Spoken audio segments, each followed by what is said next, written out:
بسم اللہ الرحمن الرحیم اعوذ باللہ من الشیطان اللعین الرجیم بسم اللہ الرحمن الرحیم وبہ نستعین وہو خیر ناصر ومعین الحمدللہ رب العالمین وصلی اللہ علی محمد وآلہ الطیبین الطاہرین المعصومین۔ ہماری گفتگو کتاب المقاصد کے دوسرے حصے کتاب البیع کے مباحث میں جاری ہے، اور آج کے درس کا عنوان چھٹی تنبیہ سے معاطات کے ملزمات کا تیسرا حصہ ہے، جو آپ کے سامنے بیان کرنے جا رہے ہیں۔ اس اعتبار سے آج کے ہمارے درس کے اہم عناوین میں سے ایک عنوان معاطات میں ایک عوض کے دین ہونے کا حکم کیا ہے، جو گزشتہ درس کے اندر ہم اس عنوان کو بیان نہیں کر سکے تھے۔ پھر معاطات میں عقد لازم سے نقل کا حکم کہ آیا یہ معاطات کے لازم ہونے کا باعث بنتا ہے کہ نہیں بنتا، معاملے کے فسخ ہونے اور عین کے پھر دوبارہ واپس پلٹنے کی صورت میں کیا حکم ہوگا، اور شیخ انصاری کی نظر اور ان کا جو تبصرہ ہے اس پر وہ بیان کیا جائے گا۔ اس طرح چلتے ہیں سب سے پہلے گزشتہ درس کے اندر جو ایک نقطہ رہ گیا تھا اور ایک بحث کامل نہیں ہوئی تھی، اس کو بیان کرتے ہیں اور پھر آج کے مباحث کو یہاں پر بیان کریں گے۔ گزشتہ درس کے اندر ہم بعض مشائخ کی نظر کو بیان کر رہے تھے کہ جہاں دو عوض میں سے ایک تلف ہو جائے، یہ بحث تھی، اور قول بالاباحہ کی صورت میں ہم مسئلے کو دیکھنا چاہ رہے تھے کہ یہ کیسا ہے۔ تو وہاں بعض مشائخ نے کہا تھا کہ اصل عدم لزوم ہے قول بالاباحہ کی صورت میں، جہاں دو عوض میں سے کوئی ایک تلف ہو جائے۔ اشکال کرنے کے بعد پھر شیخ انصاری رحمۃ اللہ علیہ نے بعض مشائخ کی نظر کو تقویت کرنے کے لیے دو تین بیانات جو ہے وہ ارشاد فرمائے ہیں۔ دو مطلب ہم نے پیچھے بیان کیے شیخ انصاری کے جو اس تقویت کے سلسلے میں تھے۔ آج تیسرے مطلب کی طرف شیخ انصاری اشارہ فرماتے ہیں، جو بعض مشائخ کی اس نظر کو جہاں وہ اصالت عدم لزوم کے قائل ہیں، اس صورت میں کہ جب دو عین میں سے ایک تلف ہو جائے تو قول بالاباحہ کی صورت میں فرماتے ہیں اس تیسرے بیان میں کہ ھذا، یعنی اس گزشتہ مطلب کو آپ لے لیں، خذ ھذا مضافا الی ما قد یقال، تیسرا مطلب کہ جو بعض مشائخ کی نظر کو تقویت کرتا ہے، علاوہ اس بات کے کہ جو کہا جاتا ہے کہ من ان عموم الناس مسلطون علی اموالہم، کہ یہ کہا جاتا ہے کہ یہ حدیث عمومیت رکھتی ہے کہ لوگ اپنے اموال پر مسلط ہے، اور فرماتے ہیں کہ اس حدیث کی عمومیت یدل علی السلطنۃ علی المال الموجود باخذہ، یہ دلالت کرتی ہے کس بات پر کہ سلطنت ہے اس موجودہ مال پر باخذہ، کہ وہ شخص اسے اخذ کرے، یعنی معاطات لازم نہیں ہے، کیونکہ اگر لازم ہو جاتی ہے تو موجودہ جو مال ہے اس کا مالک اسے اخذ نہیں کر سکتا، لیکن یہ حدیث جو الناس مسلطون علی اموالہم کی ہے، یہ سلطنت کے حوالے سے عمومیت رکھتی ہے کہ لوگ اپنے اموال پر سلطنت رکھتے ہیں۔ اب اس تلف کے بعد ہم شک کرتے ہیں تو وہی سلطنت یہاں پر سامنے آ جاتی ہے، اس کو شامل ہو جاتی ہے کہ عین موجودہ کا جو مالک ہے وہ اس پر سلطنت رکھتا ہے، اس کو کس طرح سے کہ اس کو اخذ کرے، بے اخذ ہی، اس کی سلطنت اس طرح سے کہ وہ اس مال کو اخذ کرے۔ وعلی المال التالف، یعنی ایک طرف سے عین موجود ہے جس کے ہاتھ میں اس کا مالک اسے لے سکتا ہے، یوں اس پر سلطنت رکھتا ہے، اور وہ دوسرا شخص جس کا مال تلف ہو گیا دوسرے کے ہاتھ میں، آپ فرماتے ہیں کہ اس کی جانب سے بھی یہ قاعدہ سلطنت جاری ہے کہ اس مال پر سلطنت ہے، التالف جو تلف ہوا، کہ کیسے بے اخذ بدل ہی الحقیقی، کہ اس تلف ہونے والی چیز کا جو مالک ہے وہ اخذ کرے گا کس چیز کو، اس کے بدل کو، بدل حقیقی کو، کہ جو هو المثل او القیمہ، کہ جو مثل یا قیمت ہے۔ اس کے بعد آگا فرماتے ہیں کہ فتدبر، اس کے اندر آپ غور کریں، تدبر کریں کہ بعض محشین اور بزرگان فرماتے ہیں کہ یہ اشارہ اس بات کی طرف کہ حدیث سلطنت کے اس تیسرے بیان کو یہاں پر بعض مشائخ کی نظر کی تقویت کے لیے بیان نہیں کیا جا سکتا، کیونکہ یہ جو الناس مسلطون علی اموالہم میں عموم سلطنت کا واضح ہو رہا ہے اموال پر، یہ کہاں پر ہے؟ جہاں اموال موجود ہوں بالفعل، ایک انسان کا کوئی چیز اس کے ہاتھ میں ہو، اس کی ملکیت میں ہو، تو اس موجودہ ان اموال پر انسان کی سلطنت کو یہ بتاتا ہے۔ لیکن جہاں ایک چیز اس کے ہاتھ میں نہیں ہے، کسی اور کے ہاتھ میں تلف ہو گئی ہے، اب اس کے بدل کی نسبت اس شخص کو کہ جس کا مال تلف ہوا ہے سلطنت حاصل ہے، یہ الناس مسلطون علی اموالہم، یعنی اس تلف ہونے والی چیز کے بدل کی نسبت جو ہے سلطنت کو ثابت نہیں کر رہی، اس کی نسبت سے یہ خاموش ہے۔ یہ عموم جو ہے وہ ان تمام اموال کی نسبت ہے ایک مالک کے لیے کہ جو اس کے پاس اموال اس کے موجود ہیں، بالفعل وہ اموال ہیں خارج کے اندر، نہ یہ کہ وہ تلف ہو گئے ہیں۔ تو اس طرح فتدبر اشارہ ہے اس مطلب کی طرف۔ اس کے بعد چلتے ہیں آج کے مباحث کی طرف کہ معاطات میں ایک عوض کا دین ہونا یہ کیسا ہے؟ آیا دین جو ہے وہ مثال کے طور پر زید جو ہے اس نے عمر کو کتاب دی ہے اس عوض کے مقابلے میں کہ جو خود یعنی عمر کے لیے زید کے ذمے پر ہے، یعنی وہ قرض جو زید کے ذمے پر عمر کے لیے تھا، زید نے عمر کو کتاب دے دی تاکہ وہ جو دین اس کے ذمے پر تھا اس کو عوض قرار دیتے ہوئے، تو یوں ایک عوض دین قرار پایا ہے اس معاملے کے اندر۔ آپ فرماتے ہیں کہ وَلَوْ كَانَ أَحَدُ الْعِوَضَيْنِ دَيْنًا فِي ذِمَّةِ أَحَدِ الْمُتَعَاطِيَيْنِ، اگر دو عوض میں سے کوئی ایک دین قرار پاتا ہے دو متعاطیان میں سے کسی ایک کے ذمے پر، جیسے میں نے مثال دی، تو یہاں کیا حکم ہے؟ آیا معاطات لازم ہوتا ہے یا نہیں ہوتا؟ فَعَلَى الْقَوْلِ بِالْمِلْكِ يَمْلِكُهُ مَنْ فِي ذِمَّتِهِ فَيَسْقُطُ عَنْهُ، اگر ہم قائل بالملک ہوتے ہیں معاطات کے اندر کہ معاطات مفید ملکیت ہے، تو پھر وہ شخص کہ جس کے ذمے پر ہماری اس مثال میں مثلا زید کے ذمے پر عمر کے پیسے تھے، تو اب وہ زید مالک بنے گا اس کا کہ جو اس کے ذمے پر ہے، فَيَسْقُطُ عَنْهُ، نتیجہ کیا ہوگا کہ وہ اس سے ساقط ہو جائے گا۔ یعنی زید جیسے ہی اب کتاب عمر کو دیتا ہے، عمر کا جو قرض زید کے ذمے پر تھا، اب پہلے عمر مالک تھا اس کا، اب یہ زید کیونکہ اس کتاب دینے کے بعد اس چیز کا جو اس کے ذمے پر عمر کے لیے تھی اس کا مالک بن جاتا ہے، اور چونکہ انسان اپنے ذمے کا جب مالک بنتا ہے تو نتیجہ کیا نکلتا ہے؟ فَيَسْقُطُ عَنْهُ، کہ اس کے ذمہ بری ہو جاتا ہے، اس کا ذمہ یعنی وہ اسے ساقط ہو جاتا ہے۔ تو یہاں پر فرماتے ہیں کہ وَالظَّاهِرُ أَنَّهُ فِي حُكْمِ التَّلَفِ، یعنی یہ جو ہے ایک چیز کے تلف ہونے کے حکم میں ہے، لِأَنَّ سَاقِطَ لَا يَعُودُ، چونکہ جو چیز ساقط ہو جاتی ہے وہ واپس نہیں آتی، تو اس طرح معاطات کیا ہو جائے گا؟ قول بالملک کی صورت میں لازم ہو جائے گا، یعنی جیسے ہی زید اپنے اس معاف ذمہ کا مالک بنا اور وہ چیز ساقط ہوئی تو پھر ساقط پلٹتی نہیں ہے، نتیجہ یہ ہوا کہ یہ تلف کے حکم میں ہے، اور حکم تلف معاطات کے اندر کیا ہے کہ معاطات لازم ہو جاتی ہے۔ البتہ وَيُحْتَمَلُ الْعَوْدُ، یہ بھی احتمال دیا گیا ہے کہ وہ چیز واپس آئے گی، کیونکہ وہ تکوینیات تو نہیں ہے کہ وہاں پر ہم کہیں ایک چیز معدوم ہو گئی تو اب اعادہ ناممکن ہے، جیسے فلسفے کے اندر یہ بحث کی جاتی ہے کہ اعادہ معدوم ممتنع ہے، محال ہے۔ یہاں اگر ایک چیز ساقط ہوئی ہے، ختم ہوئی ہے، معدوم ہوئی ہے، تو یہ عالم اعتبار کے اندر ہے، دوبارہ اس معاف ذمہ کو اعتبار کیا جا سکتا ہے۔ وَهُوَ ضَعِيفٌ، کہتے ہیں کہ وَيُحْتَمَلُ الْعَوْدُ، یہ جو احتمال دیا جاتا ہے عود کا، فرماتے ہیں کہ وَهُوَ ضَعِيفٌ، یہ احتمال جو ہے ضعیف ہے۔ کیوں؟ اس لیے کہ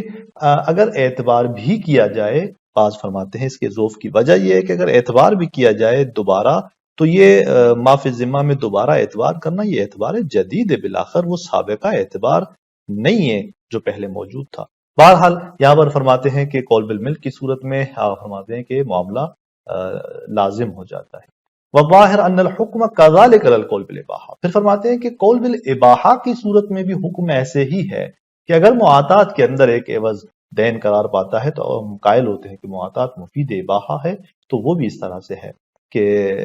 یعنی وہاں پر معاملہ جو ہے وہ لازم ہو جائے گا۔ پھر فرماتے ہیں کہ ففہم، کہ یہ بھی درواقع اشارہ ہے اس بات کی طرف کہ کس طرح ہم قول بالاباحہ کی صورت میں اس کو تصور کر سکتے ہیں، اس کے لزوم کو، کیونکہ اولاً وہ جو معاف ذمہ، یعنی چونکہ اباحہ کے اندر یہ ہے کہ آپ دیکھیں دونوں طرف سے مباح قرار دیا جاتا ہو یا کیا جاتا ہے اپنی چیزوں کو، اب وہ جو معاف ذمہ میں ہے اس کا اباحہ تو معنی نہیں رکھتا کہ معاف ذمہ میں جو زید کے ذمے میں چیز امر کے لیے اس کو مباح قرار دینا، یعنی کیا مطلب؟ مباح جو کہ اباحہ تصرف اس کو قرار دینا، اس کا معنی معاف ذمہ کے مورد میں سمجھ میں نہیں آتا۔ پھر فرماتے ہیں کہ دوسرے مرحلے میں اگر ہم قبول بھی کرتے ہیں معاف ذمہ کی نسبت وہ اباحہ تصرف، تو ہم نے کہا تھا پہلے کہ تلف کے اس مورد میں اگر ایک چیز تلف ہو جاتی ہے تو ہم نے وہاں پر کہا تھا کہ قول بالاباحہ کی صورت میں مالک کی جو سلطنت ہے اپنے اس اصلی مال پر باقی رہتی ہے، یعنی تلف جو ہے اس صورت میں قول بالاباحہ کی صورت میں، جیسے ہم نے گزشتہ درس کے اندر بھی دیکھا اور آج بھی بعض مشائخ کے جب نظر کی تقویت کی قول بالاباحہ کی صورت میں، وہاں پر جس کی طرف اشارہ ہوا کہ تلف کی صورت میں سلطنت اس اصلی مال پر جو ہے وہ باقی ہے اور تلف ملزم نہیں ہے، معادات کو لازم قرار نہیں دیتا۔ تو یہاں پر جب تلف میں اس طرح ہے تو یہ فرماتے ہیں کہ سقوط میں بطریق اولا جو ہے وہ یہ ہے کہ وہ ملزم نہیں ہوگا معادات کے حوالے سے۔ تو یوں یہ یہاں پر خدشہ وارد کرتے ہیں اس قول بالاباحہ کی صورت میں اس کے لزوم پر۔ اس کے بعد ہم چلتے ہیں اپنے دوسرے مطلب کی طرف کہ عقد لازم سے نقل کرنا آیا یہ معاطات کے لزوم کا باعث ہے کہ نہیں ہے۔ تو ہم نے پیچھے تلف کے بارے میں حکم کو بیان کیا، اس طرح دین کی صورت میں بھی حکم سامنے آیا۔ انہی ملزمات میں سے ایک عقد لازم سے اسی معاطات میں حاصل ہونے والی چیز کو آگے کسی تیسرے شخص کی طرف منتقل کرنا ہے۔ تو یہاں پر بھی آغا فرماتے ہیں کہ وَلَوْ نُقِلَ الْعَيْنَانِ أَوْ إِحْدَاهُمَا، اگر دو عین کو نقل کیا جائے یا ان میں سے کسی ایک عین کو نقل کیا جائے بعقد لازم، یہ دو مرحلوں میں بحث آئے گی نقل کی، یا تو وہ نقل بعقد لازم ہے یا وہ نقل بعقد جائز ہے۔ تو آغا فرماتے ہیں کہ اگر یہ نقل جو ہے وہ عقد لازم سے وجود پاتی ہے تو یہاں دو مرحلوں میں ہم بحث کریں گے۔ قول بالملک کی بنا پر آغا فرماتے ہیں کہ فَهُوَ قَدْ تَلَفَ عَلَى الْقَوْلِ بِالْمِلْكِ، یہ اس تلف کی مانند ہے جو قول بالملک کی صورت میں ہم نے بیان کیا کہ اگر ہم معاطات میں قائل بالملک ہو جاتے ہیں کہ معاطات مفید ملکیت ہے تو وہاں تلف کا کیا حکم تھا؟ ہم نے کہا کہ معاطات لازم ہو جاتا ہے چونکہ لامتناع تراد، چونکہ تراد مانا ممتنع ہو جاتا ہے۔ چونکہ جب آپ دیکھتے ہیں کہ ہم نے کہا کہ موضوع جو ہے وہ اس کا جواز کا یعنی رجوع کا معاطات کے اندر وہ یہ ہے کہ جب دونوں عین وہاں پر اس کو پلٹانا ممکن ہو، اس کا رد ممکن ہو۔ جہاں ہم دیکھتے ہیں کہ جب ایک چیز کو منتقل کیا گیا کسی تیسرے شخص کی طرف تو یہاں تراد ممتنع ہو جاتا ہے، اب وہ چیز نہیں ہے اس شخص کے ہاتھ میں، متعاطی کے ہاتھ میں کہ وہ اس کے مالک کو جو ہے واپس پلٹائے۔ تو اس طرح قول بالملک کی طرح جس طرح ہم نے قول بالملک میں تلف کے مورد میں کہا تھا کہ معاطات لازم ہے، تو یہاں پر بھی ہم کہیں گے معاطات لازم ہے۔ لیکن قول بالاباحہ کی بنا پر آغا فرماتے ہیں کہ وَقَضَى عَلَى الْقَوْلِ بِالْإِبَاحَةِ، اسی طرح قول بالاباحہ کی صورت میں بھی یہی حکم ہے۔ اذا قلنا بإباحة التصرفات الناقلہ، جب ہم اس بات کے قائل ہو جاتے ہیں کہ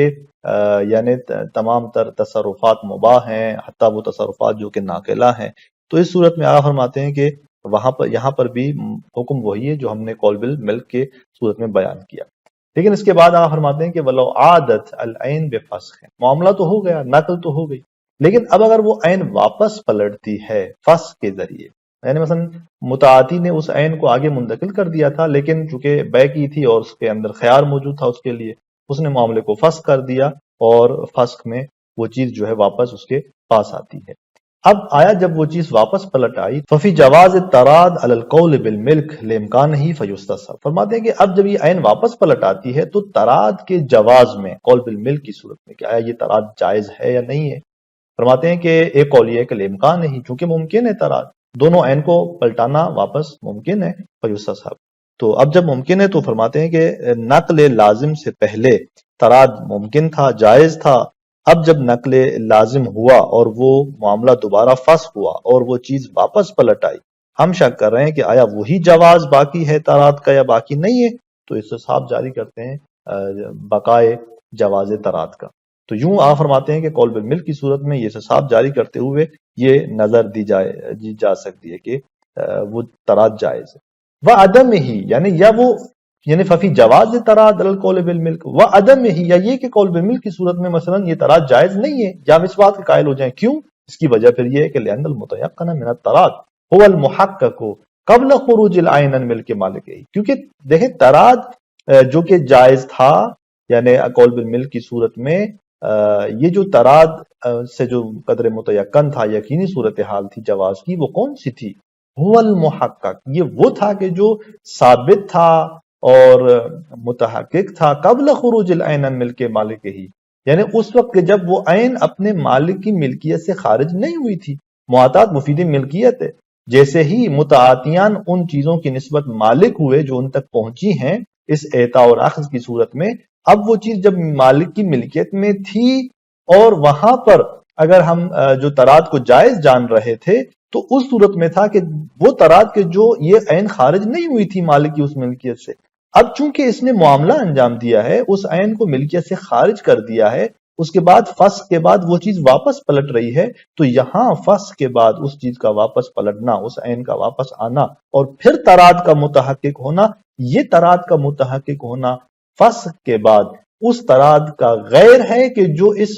معاملے یعنی عقد لازم کے اس معاملے سے پہلے تراد موجود تھا۔ یعنی یہ دو قسم کے تراد ہمارے پاس ہے، ایک وہ تراد ہے جو اس عین کے خارج ہونے سے پہلے تھا جب یہ معاملہ واقع نہیں ہوا تھا، ایک وہ تراد ہے کہ جو فسخ ہونے کے بعد، عین کے واپس آ جانے کے بعد حاصل ہے۔ آقا فرماتے ہیں کہ قول بالملک کی صورت میں معاطات میں جہاں ہم نے طراد کو جائز جانا تھا، یہ متیقن طراد سے وہ صورت ہے کہ جو اس عین کے خارج ہونے سے پہلے تھی، تو لہٰذا اب چونکہ یہ فسخ ہوا ہے اور عین واپس آئی ہے، تو اب یہ طراد کا جو موضوع ہے یہ بعد از خروج عین ہے۔ فرماتے ہیں کہ یہاں پر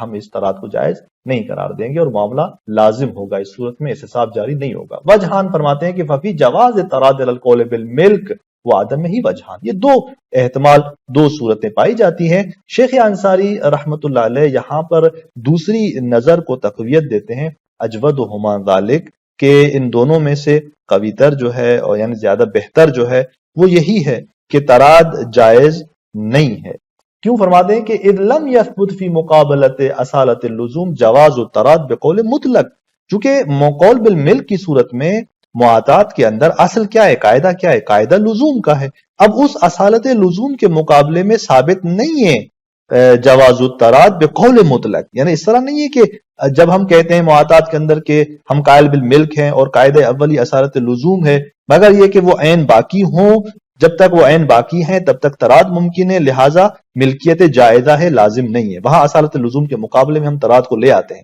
تو آپ فرماتے ہیں کہ اس اصالت لزوم کے مقابلے میں ثابت نہیں ہے طراد کا جواز مطلق صورت میں، بلکہ وہ مد نظر ہے کہ جو پہلے اس معاملے سے پہلے ہے، نہ بطور مطلق کے حتیٰ جب یہ چیز منتقل ہوئی اور پھر واپس دوبارہ فسخ کی صورت میں واپس پلٹ آئی، تو اب جو طراد ہے یہ بھی اس اصالت لزوم کے مقابلے میں ہے اور معاطات کو جائز قرار دیتا ہے۔ فرماتے ہیں کہ نہیں، ایسا نہیں ہے، بل المتیقن منہ غیر ذالک، بلکہ قدر متیقن اس طراد سے یعنی اس کے علاوہ ہے، یعنی وہ طراد کے جو فسخ کے بعد واپس آیا ہے یہ طراد قدر متیقن نہیں ہے اس طراد سے۔ فالموضوع غیر محرز فی الاستصحاب، یہاں پر موضوع استصحاب میں محرز نہیں ہے، یعنی استصحاب ایک اصل حکمی ہے، جب تک اس کا موضوع محرز نہیں ہوتا تو ہم اس کو جاری نہیں کر سکتے، اور ہم یہاں پر دیکھ رہے ہیں کہ موضوع جو ہے وہ واضح نہیں ہے، یعنی چونکہ ہمیں نہیں معلوم کہ آیا اس کا مثلا جو ہے موضوع وہ بطور مطلق ہے یا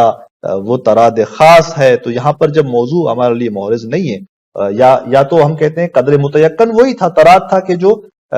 اس فسخ سے پہلے تھا، یہ تو قدر متیقن تھا، لیکن بطور مطلق ہمارے لیے ثابت نہیں ہے کہ بطور مطلق ہو، تو پس جب موضوع محرز نہیں ہے اس طراد کا بصورت مطلق، تو کس طرح ہم اس کو استصحاب جاری کر سکتے ہیں فسخ کے بعد؟ تو پس اس طرح یہ شیخ انصاری رحمۃ اللہ علیہ کی نظر میں دوسری نظر اہمیت رکھتی ہے، دوسری نظر اجود ہے کہ ہم یہاں پر استصحاب جاری نہیں کریں گے۔ لیکن قول بالاباحہ کی صورت میں کیا نظر ہے کہ آیا ہم وہاں پر اس دوسری نظر کو اجود جانیں گے یا نہیں جانیں گے، تو انشاءاللہ اس کو اگلے درس کے اندر بیان کرتے ہیں۔ السلام علیکم ورحمۃ اللہ وبرکاتہ۔